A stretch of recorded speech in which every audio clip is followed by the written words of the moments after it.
Vue de Rome avec Cyprien Viette.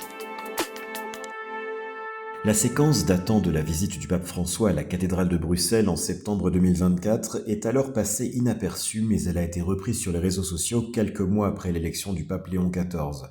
On y voit celui qui était alors le cardinal Robert Francis Prévost, préfet du Dicaster pour les évêques, chanter en français l'hymne du Jubilé 2025, Pèlerin d'espérance.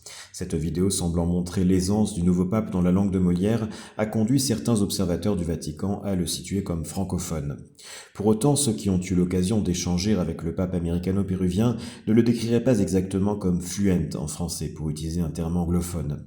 Certes, Léon XIV comprend et lit le français, il est notamment lecteur de La Croix, dont l'employé assurant la distribution à Rome est un ressortissant péruvien, mais dans ses conversations avec des évêques ou d'autres personnalités, il peut comprendre les questions en français mais répond plutôt en italien, tout comme le faisait le pape François.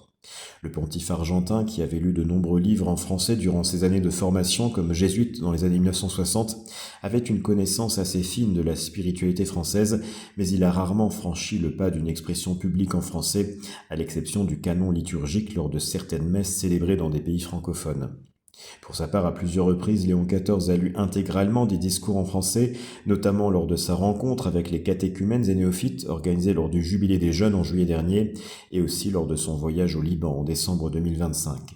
Il s'est aussi exprimé en français devant des délégations africaines, ce qui est révélateur de sa vision de la francophonie.